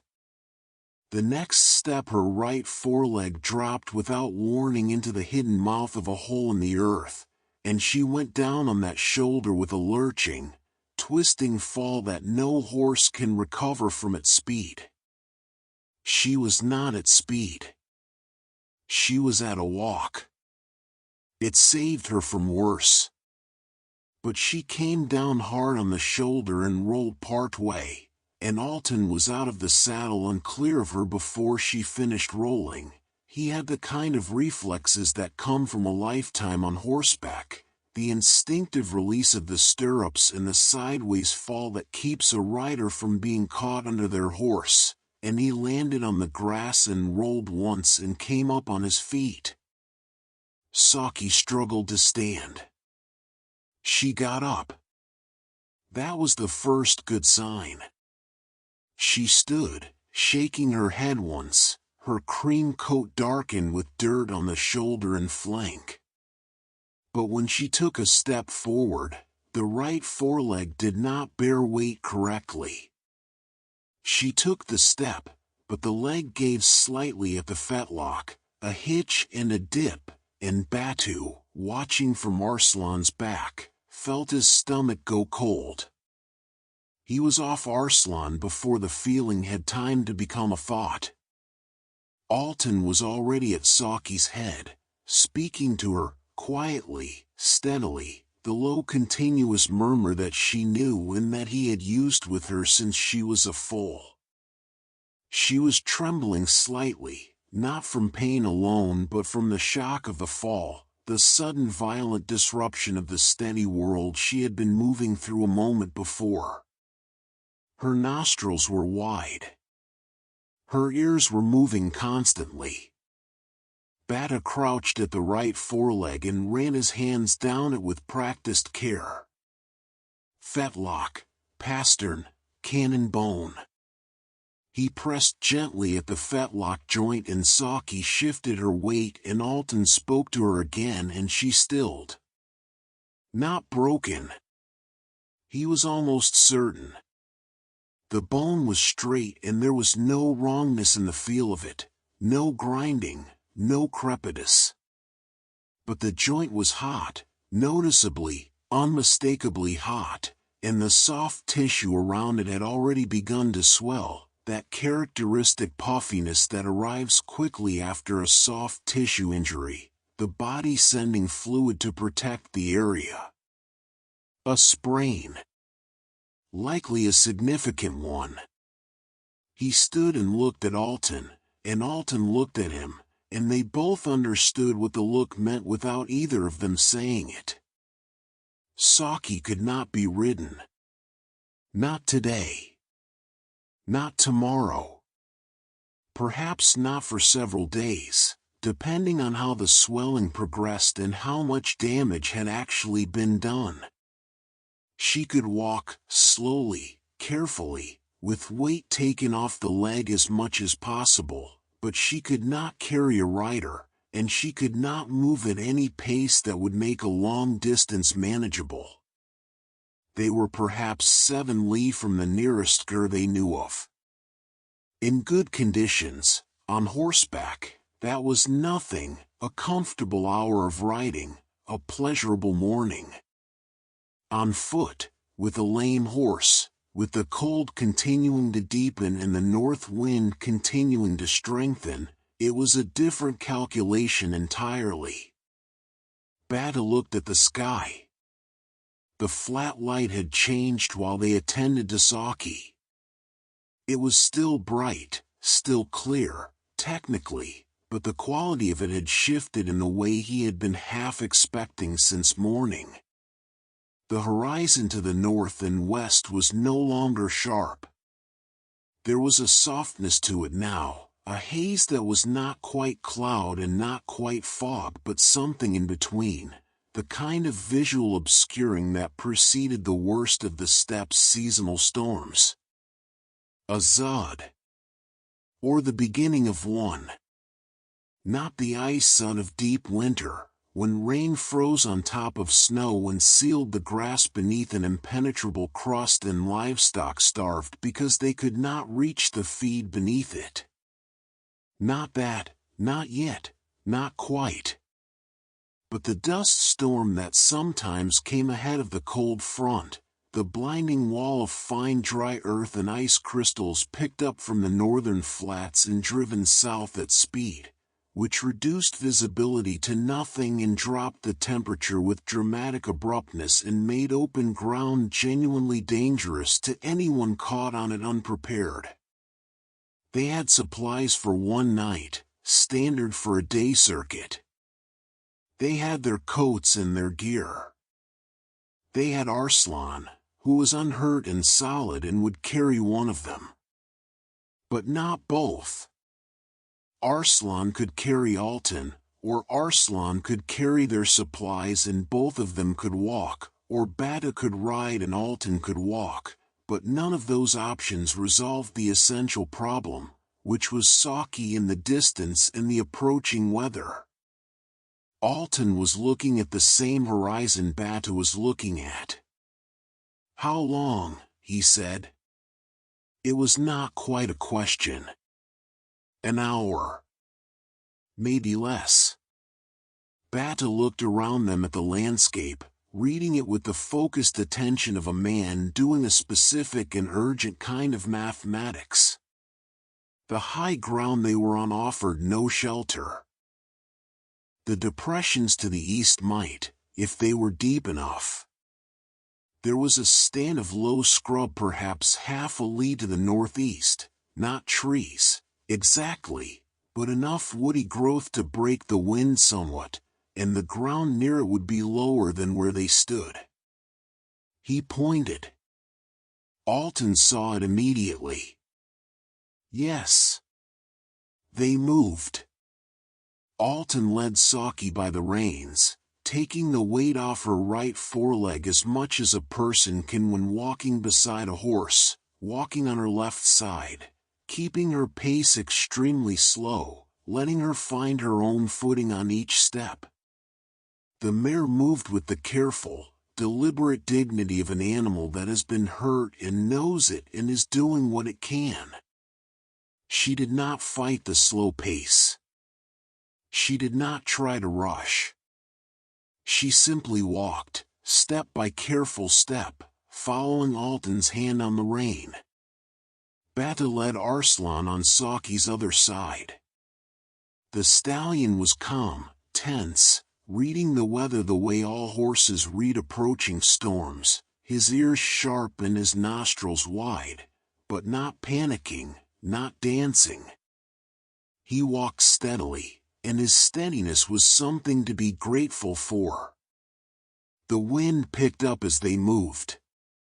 It came in gusts now rather than a steady blow, long, building gusts that pressed against them from the north, each one a little stronger than the last, and between the gusts a stillness that felt provisional, as though the air were gathering itself for the next push. The temperature dropped with each gust. Not catastrophically. Not dangerously, not yet. But noticeably, unmistakably, the way the cold drops when something real is coming. They reached the scrub in perhaps 20 minutes, longer than Batu had estimated, because Saki's pace determined theirs. The stand of growth was larger than it had appeared from a distance, a dense cluster of low-growing shrubs, the kind that puts its roots deep and its branches close to the ground against exactly this kind of weather, spreading out laterally rather than upward, hugging the earth. There was a natural hollow behind it, the kind formed by years of wind erosion, a low scoop in the ground perhaps a meter deep and 3 meters across. It was not a gur. It was not anything close to a gur. But it was shelter. They got the horses in first, or rather, they got Saki positioned with the scrub on her north side and Arslan beside her, his big body adding a second windbreak, and then Batu and Altan positioned themselves in the hollow with their backs to the earth wall and their coats pulled tight and their packs opened and everything that would provide additional warmth distributed between them. The storm arrived. Not with drama, that was always the strange thing about these fronts, no matter how many times you experienced them. You watched it coming, you felt the wind building, and then it was simply there, the world reduced to a rushing, hissing curtain of driven dust and ice crystal that blotted the sky and the horizon and the middle distance and everything beyond 10 paces with a flat, gray-brown obscurity. The sound of it was constant and encompassing, a high sustained hiss with a deeper undertone, the voice of a very large quantity of moving air encountering everything in its path. The temperature dropped sharply in the first minutes. Batu pressed his shoulder against Altan's. Not for warmth alone, though the warmth mattered, but because in conditions like this, in the blinded, howling reduction of the world to this one small scoop of ground and these two people and these two horses, contact was its own kind of navigation. You knew where you were because you knew where the other person was. The dark was less dark when there was a shoulder against yours. They had done this before. Not often, the steppe was large and you could go years between true emergencies, but enough times that there was a protocol to it, unspoken and understood. You did not talk unless you needed to. You checked on each other without asking, a hand on the arm, a glance, a slight adjustment of position that communicated, I am here, I am all right, you are not alone in this. You tended the horses as much as you could reach them. You waited. Altan had his back against the earth wall and his knees drawn up and his coat wrapped around both his arms, and he was watching the horses through the driven dust with a calm, steady attention that Batu recognized as Altan's version of worry, not the furrowed, active anxiety that some people wore visibly, but this quality of focused stillness, of watching what you love and attending to it with every part of you that is available to attend. Saki had her head down and her tail to the wind, which was correct. Horses knew how to present themselves to weather, had known it for millennia before any human thought to tell them. Her injured leg was bearing less weight than the others, her foot slightly advanced, the classic resting posture of a leg that aches. She was not in distress. She was enduring, with the patience that horses bring to things they cannot change. Arslan stood beside her like a wall. She'll be all right, Altan said, without looking away from her. Yes, Batu said. The leg is soft tissue. I felt it when you did. No fracture. I know. She stood worse than this. Altan. Batu said it quietly, not unkindly. I know. Altan was quiet for a moment. Then, I'm not worried. You're watching her the way you watched me when I had the river fever 3 years ago. A pause. That's different. Is it? Another pause, longer this time. The wind hissed and pressed and moved past them, indifferent and enormous. She was 4 days old when I first held her, Altan said. She fit in both arms. Batu said nothing. He looked at the mare through the dust, her head still low, her weight shifted, Arslan solid beside her, and he thought that there were some things a person accumulated over a lifetime that were simply not equivalent to other things, and that trying to account for them rationally was beside the point. He put his hand briefly on Altan's arm. Altan nodded once, which was all either of them needed. The storm blew. Time moved differently in the hollow, slower and faster at once, the way time moves when you are waiting for something to pass. Batu counted his breaths for a while, then stopped. He thought about the route home, the various options, the condition of the ground they would have to cover. He thought about Saki's leg, and the swelling, and how much walking she could manage and at what pace. He thought about the family in the bowl, the grandfather with his cart, the little girl with the streak of white in her hair, and he thought, not for the first time, that the steppe had a way of making everything feel connected, every encounter casting a longer shadow than it appeared to at the time. And then the first figure appeared through the dust. Batu saw it first. A dark shape at the edge of visibility, perhaps 15 paces away, moving with the careful, deliberate gait of someone who knew where they were going but was being very careful about how they got there. A person.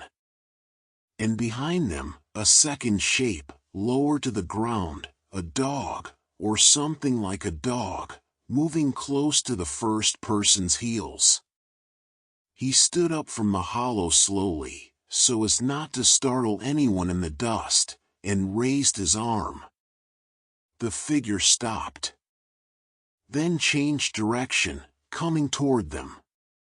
It was a woman, middle-aged, broad and weathered, wearing a heavy sheepskin coat that had been well oiled against exactly this kind of weather. She was carrying a rope in one hand and a leather pack on her back, and her face, when she was close enough for Batu to see it, showed no particular surprise at finding two men and two horses in a hollow behind a stand of scrub.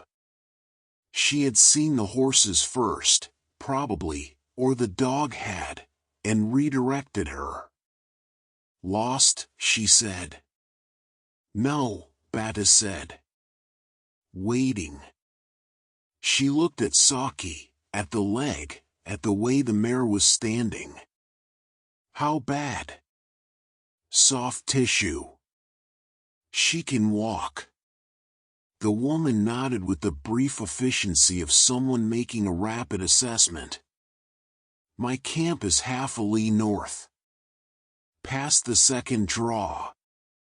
She said it the way she might give directions to her own kitchen, practically, without drama, as though offering shelter to strangers caught in a zud were simply what one did. Batu looked at Altan. Altan was already gathering the reins.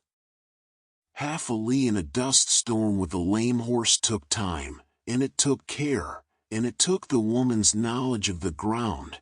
She moved through the blown dust with the sureness of someone who had walked this path in darkness and storm enough times that her feet knew it independently of her eyes. She did not rush them. She adjusted her pace to Saki's without being asked, falling in beside the mare and occasionally placing a steadying hand on the horse's neck when the gusts pushed sideways and threw everyone's balance. The dog, a large, heavy-coated animal of indeterminate breed, gray and serious, walked on Saki's other side. Batu was not sure if this was intentional or simply where the dog chose to be, but the mare seemed to find it settling, her gaze dropping to the dog and then forward again with something that might have been reassurance.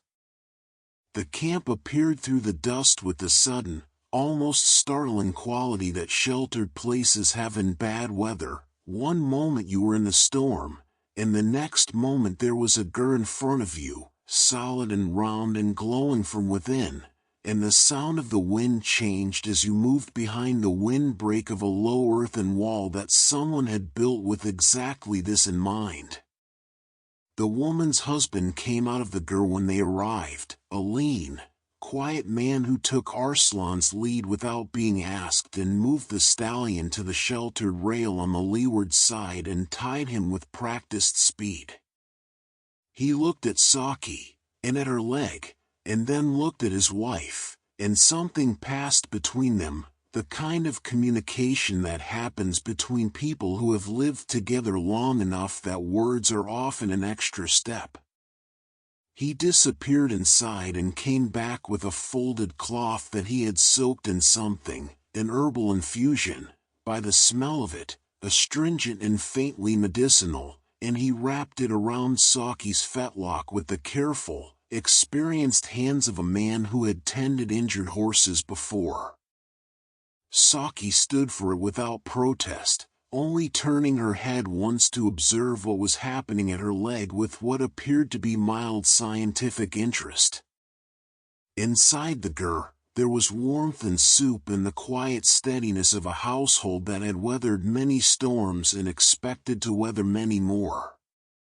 There were children here, 3 of them, ranging from perhaps 5 to perhaps 12, who regarded Batu and Altan with the frank, unceremonious curiosity of children who had seen travelers come and go all their lives and understood them to be simply one of the things the steppe brought to your door. The woman's name was Naman. Her husband's name was Gantulga. They were people of the northern range, they said, had been here for 3 generations, her grandfather's grandfather having moved the family from further east in the time of the Great Reorganization. They knew this ground the way Batu and Altan knew their own circuit, every fold and draw and hidden spring, every place the weather came from and every place to shelter when it did. They ate together, all of them, the family and the two brothers, in the warm, close interior of the gur, the storm loud outside and entirely present and entirely outside, which was one of the great particular pleasures of a well-made felt dwelling in bad weather. The soup was thick and good, made with dried mutton and the kind of wild root that grew on the high ground and tasted of earth and cold water. There was bread, flat and dense and perfect for soaking. There was arag, which the oldest child served with the careful ceremony of someone who had been recently taught this responsibility and was taking it seriously. Batu ate and did not say much, because he rarely did in strangers' houses until he understood them better. But he watched, and what he watched was a household of particular competence and particular warmth, a family that had built its life on this hard, beautiful, demanding ground and had found it, against all the evidence of difficulty, genuinely good. Altan talked more. He always did. He asked about the northern range and the state of the grass there, which confirmed what the young horse driver had told them, thinner than usual, moving earlier. He asked about the draw to the east that Gantolga had mentioned, and Gantolga described it carefully, the way men who know a piece of ground describe it to other men who might need to use it. He asked about Naman's herbal wrap for Saki's leg, and Naman told him what plants were in it and why, and Altan listened with the complete attention he gave everything, and asked questions that showed he had understood. The oldest child, a girl of 12, with her mother's directness and her father's quiet watchfulness, asked Altan where they were going and where they had come from and why they were riding the eastern circuit so late in the season. Altan answered her as he would have answered an adult, fully, without simplification, treating her question as the serious inquiry it was. The girl listened, and nodded, and asked the follow-up question, and Batu, watching this, thought that Altan had a gift he had never quite bothered to name, the ability to make a person feel that their interest in the world was exactly the right size, that their curiosity was appropriate and welcome, that the things they wanted to know were worth knowing. It was not a small thing. The storm did not abate until evening, a full 3 hours after they had taken shelter. When it passed as such storms often do, not gradually but decisively, the wind dropping from its sustained roar to a low murmur to almost nothing in the space of about 20 minutes, the dust settling slowly out of the air, the horizon reappearing, the sky above it returning to its cold, clear, impersonal blue. They went out to check the horses. Saki's leg was better, not well, not anything close to well, but better. The swelling had not increased under the compress, and when Gantolga unwrapped the cloth and replaced it with a fresh one, the heat in the joint was slightly less than it had been when they arrived. She was putting more weight on it than she had in the hollow. Still not her full weight. Still not sound. But the direction of travel was the right one. "She'll need 2 days," Gantolga said. He said it as a plain statement, without apology, just information. Batu looked at Altan. "Stay," said Naman, from the door.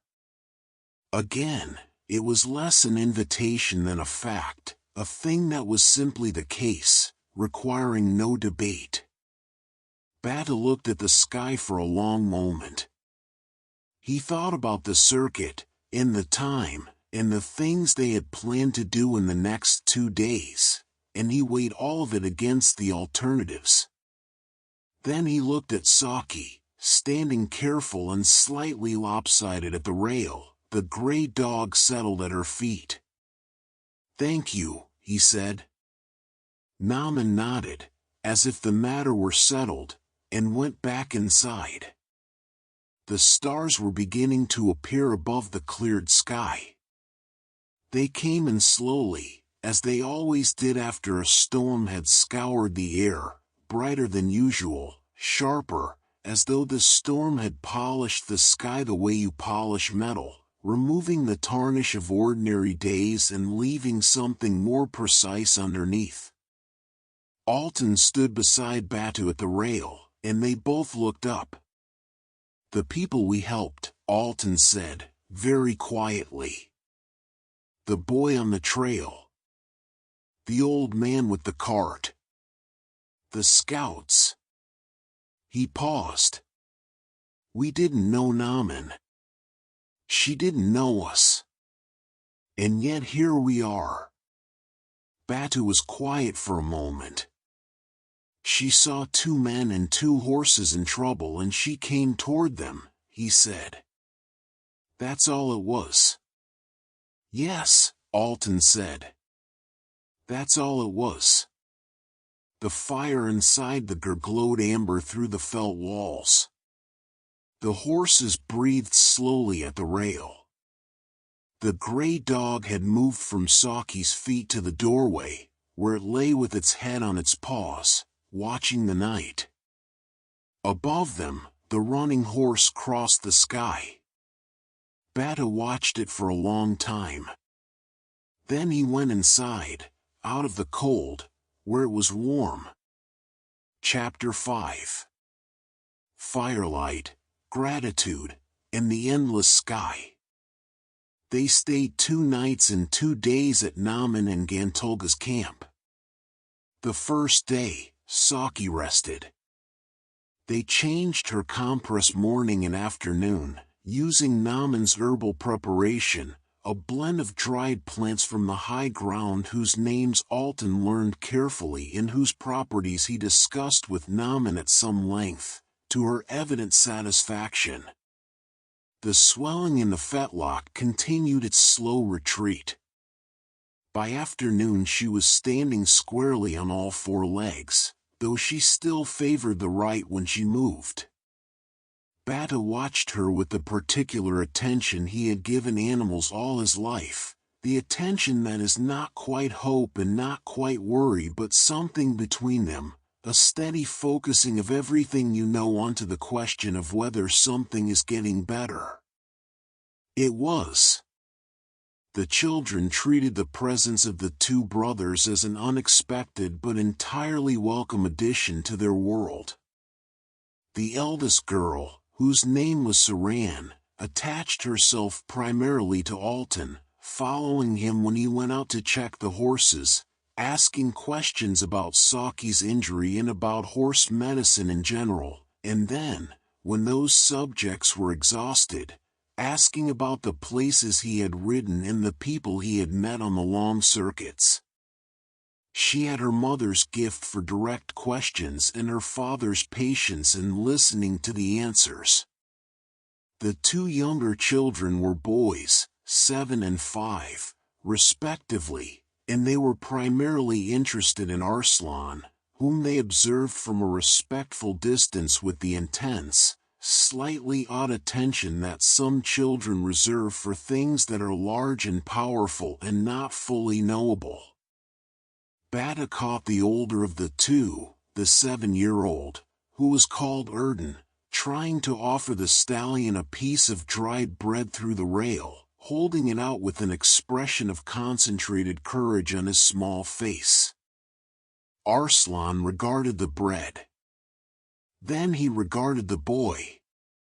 Then, with a kind of measured deliberateness that seemed almost formal, he leaned his heavy neck forward and took the bread from the boy's fingers, his lips gentle as falling leaves. Erden looked as though he might faint from the achievement of it. Batu, watching from a distance, said nothing.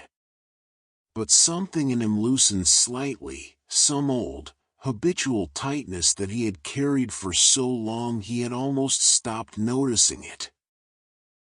He spent the first day helping Gantolga with the work of the camp, the kind of work that accumulates when weather keeps you in, the mending and checking and preparing that an organized household conducts continuously but that bad weather makes urgent.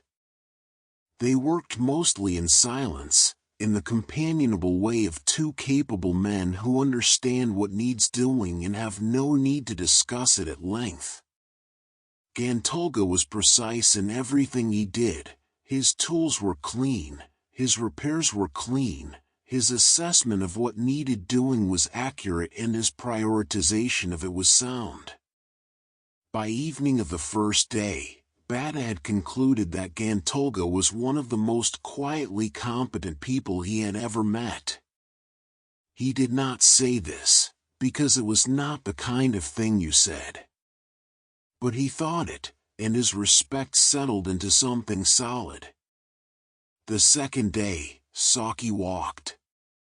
Not far, not fast. Altan led her on a short circuit of the camp, perhaps 200 paces, walking beside her with his hand on the rein and his attention entirely on the quality of her movement. She was still not completely sound. There was a subtle unevenness in her right foreleg's landing, a slight shortness in the stride, but it was much reduced from what it had been in the hollow during the storm. She walked the full circuit without stopping, and her head came up at the end of it, and she looked around with the alert, interested expression that horses have when they are feeling more themselves. Altan stopped beside her and put his forehead against her neck for a moment, his eyes closed. Bata watched this from across the camp and looked away. By midday of the second day it was clear that Saki could make the ride home, slowly, carefully, with frequent rest stops, but she could make it. The leg was much improved. The swelling was nearly gone. The heat was almost entirely gone. She was bearing her full weight. They prepared to leave that afternoon. The farewell was simple and genuine, in the manner of the steppe.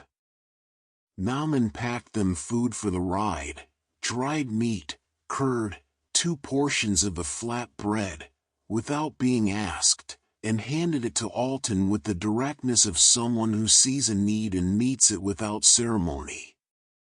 Gantolga checked Saki's leg one final time and gave Altan a small packet of the dried herbs for the compress, in case the leg needed tending again before they reached home. Saran stood in the doorway of the gur and watched them saddle the horses with the focused attention of someone memorizing something. "Will you come back this way?" she asked.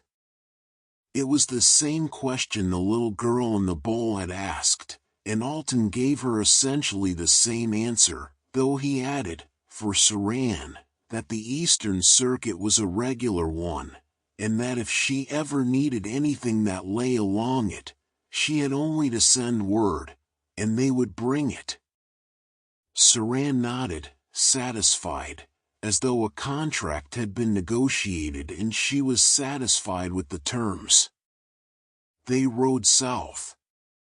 The land after the storm was different, cleaned and sharpened by the driven dust and the drop in temperature, the grass pressed flat in the direction the wind had come from and the air so clear and cold that the hills to the south, which on ordinary days were a blue-gray suggestion on the horizon, were today fully present and detailed, every fold of their surface visible, as though the distance between here and there had simply been reduced by the clarity of the air. Saki walked steadily. Her pace was slower than her usual, and Altan did not press her, keeping Arslan to a walk beside her, the 2 horses moving in their old easy companionship as though the fall and the storm and the 2 days in a stranger's camp had been simply a pause in a conversation that was now resuming. They did not speak much for the first hour. This was not uncomfortable. It was the particular silence of two people who have been through something together, not a crisis, exactly, nothing so dramatic as that word suggested, but an unplanned difficulty that had required them to call on each other and on the world around them, and that had worked out, and that they were still processing in the way that things process when you let them settle and quiet. "I've been thinking," Altan said, after a while. "About what?" Batu said. "About something Father used to say.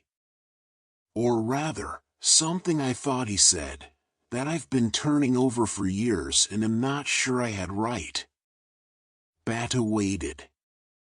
"He used to say, I thought he said, that the steppe is generous to those who are generous first. I took it as a kind of instruction when I was young. A philosophy. Give first, and the land will give back." Altan paused. "But I don't think that was what he meant." "What do you think he meant?" "I think he meant that the steppe is generous to those who know how to receive what it offers. That it's full of help, full of people like Namen, like the scouts, like the grandfather with his cart, but that you can only receive that help if you've learned to give it first. That giving and receiving are the same motion, made in different directions." Batu was quiet for a long time. The horses moved beneath them. The grass pressed flat and then rose again as the wind moved through it from the south now, a warmer southerly that had come in behind the storm, and the smell of it was different from the cold north wind, softer, more complex, carrying hints of the lower plains and the river and something that might have been the distant memory of grain. "You've been thinking about this for a while," Batu said. "Since the hollow. You seemed calm in the hollow." "I was calm. I was also thinking." Batu looked at the horizon, the hills to the south, detailed and present in the clean air. He thought about the hollow, and the woman appearing through the dust, and the dog walking beside Saki. He thought about Namen handing Altan the food without ceremony. He thought about Gantoga checking the leg one last time with his precise, careful hands. He thought about the grandfather in the bowl, and the grip of his hand on Batu's arm at the elbow. He thought about the scouts on the Eastern Trail, thirsty after 4 days, and Altan emptying both bladders without hesitation. He had been irritated about that at the time. He had thought, one bladder would have been enough. He had thought, you can't carry everyone's weight all the time. But the scouts had found them in the storm. Not Namen. Namen had found them through her own knowledge of the ground and the animal instinct to move toward the thing that might need help. But when Batu had thought, in the hollow, about who on the Eastern Circuit might know they were here and might come looking, he had thought of the scouts. He had thought, if anyone knows these paths well enough to find 2 men and 2 horses and a zud, it is the 3 men who survey them for the Khan. They had not come. Namen had come. But the thought had been there. "The scouts," he said. Altan glanced at him. "When we were in the hollow. I thought, if anyone would come looking on this circuit, it would be the scouts. The ones you gave the water to." Altan said nothing. "They didn't come," Batu said. "Namen came. A stranger." "Yes. So your arithmetic doesn't work. You gave the scouts water and it was someone else who helped us." Altan considered this. "Does it need to work that way?" Scout gives you something, you give it back to Scout? Bata frowned slightly. What other way is there? The way it actually works, Altan said. Which is that water flows downhill, and kindness flows outward, and you give to the person in front of you and receive from the person who finds you, and neither of those needs to be the same person for the whole thing to hold together. They rode. The hills were closer now. The southern trail, familiar and worn, had appeared beneath their horses' feet the way it always did, not discovered, just recognized. Home ground. I have been thinking, Bata said, after a long time, that I have spent a great deal of my life trying to account for things. Altan waited. What we can spare. What we cannot. Who has given what, and to whom? What the balance is. He was quiet. It is a useful habit on the steppe. It keeps families alive through bad winters. Yes, Altan said. But I think I have sometimes applied it where it was not, where it did not quite fit. Altan said nothing. He did not look at Batu. He simply rode beside him and let the words come at their own pace, which was the kindest thing he could have done. The sheepskin, Bata said. Father was right. I knew it then, in the back of some part of me I wasn't attending to. I was just cold and angry and didn't want to admit it. You were 17. I'm 40 now. Yes. And I still took half a watch to help free a cartwheel before I stopped arguing with myself about it. Altan did look at him then. And he was smiling, not the smile of someone who has won something, not triumph, not even satisfaction exactly, but something warmer and simpler than those things. The smile of someone who has waited a long time for a conversation and is simply glad it is happening. Half a watch, he said. That's faster than I expected. Bata shook his head slowly. But something in him, something in the set of his shoulders and the line of his jaw, had changed. Not dramatically. Not visibly to anyone who didn't know him well.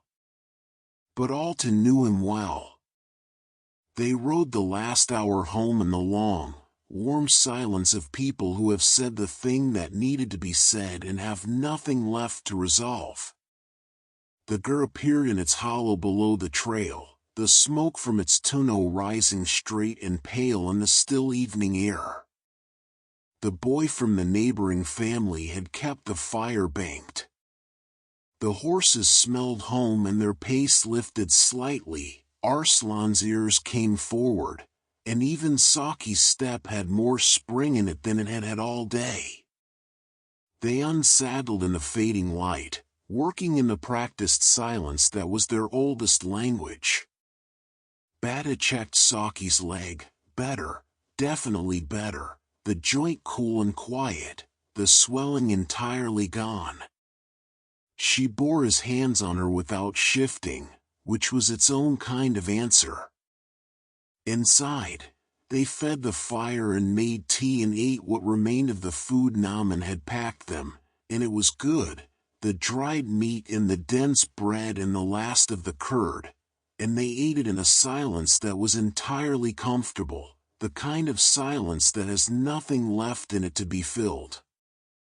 Later, when the fire was low and the gur was warm and the horses were quiet outside, Bata said. The girl. Saran. Yes, Altan said. She'll ride the Eastern Circuit someday.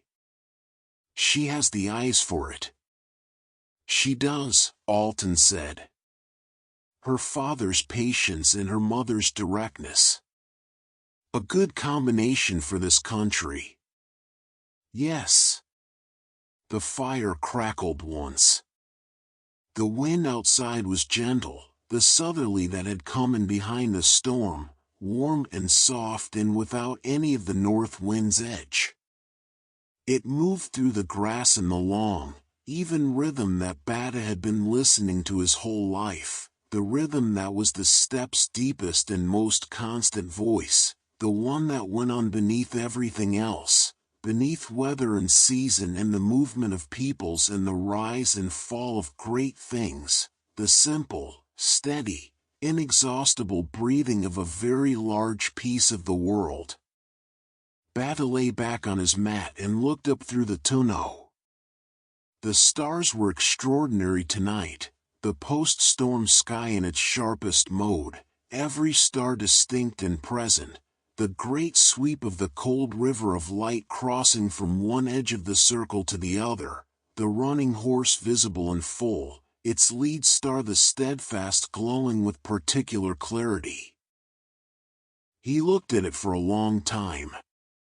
He thought about his father, about a man who had ridden this same ground and looked up at this same sky and named these same stars lying on his back in the summer grass while two small boys lay beside him, looking up. Who had given away the sheepskin in October and not explained himself and been right. Who had sat his horse on the ridge crest and said nothing and then ridden on, and been right about that too.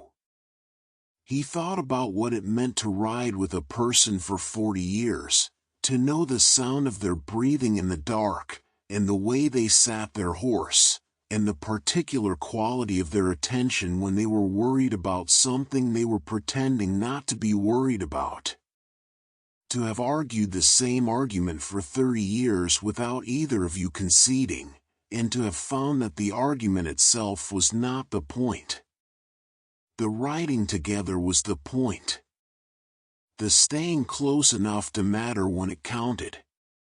He thought about the steppe, about the particular quality of the world they had been born into, which was vast and cold and demanding and also, in ways he was only now beginning to count properly, held together by invisible threads of obligation and return, of gift and receipt, of people appearing through dust storms when you needed them and of the reasons, obscure and inarticulate, that they did.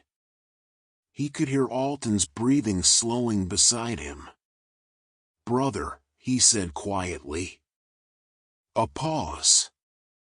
Then, drowsy, "Yes. You were right about the sheepskin." A long pause. The fire breathed.